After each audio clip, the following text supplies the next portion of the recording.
My friend Derek says love is the only war worth dying for. But every time I say please come back, I feel like I'm trying to find a dirty needle in a haystack, and God knows I can't go out like that. I suppose we wear our traumas the way the guillotine wears gravity. Our lovers' necks are so soft.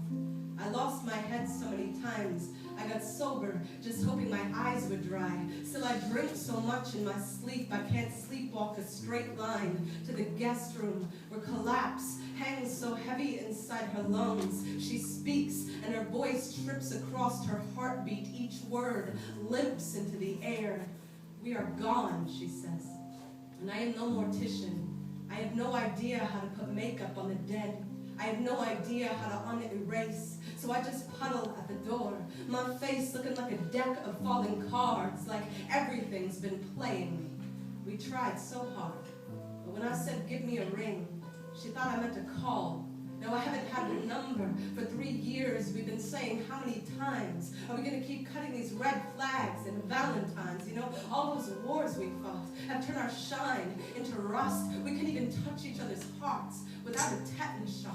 We can't begin to remember how we forgot there is no shelter in the womb.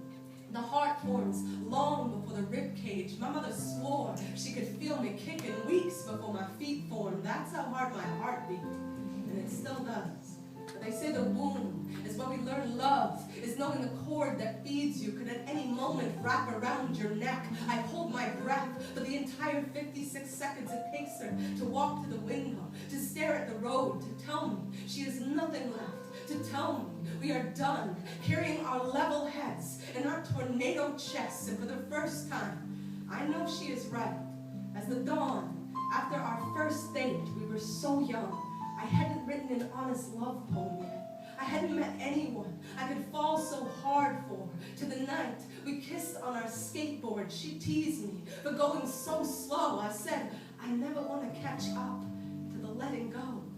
I want the plead in my throat to forever anchor my spine in the seams of your worn slippers, love. Even when that dove crashed through the window, even when our friends said, you can call it love, but you know Einstein called himself a pacifist when he built the bomb. When they ask, well, we stayed together for so long, I say, I don't know.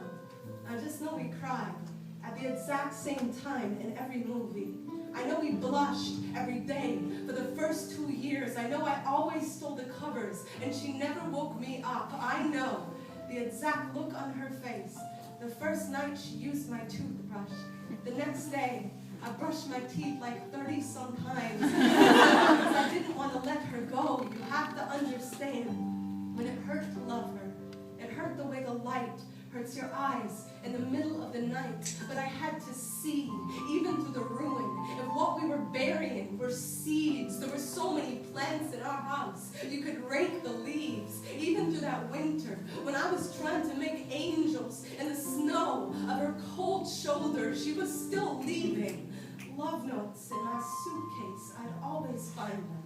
The day before I left, I remembered a story her mother told me. She said, Andrea, when Heather was a little girl, she couldn't fall asleep without tying a string around her finger that stretched to mine in the other room. All night long, she'd give that string the tiniest tug to make sure I was still there.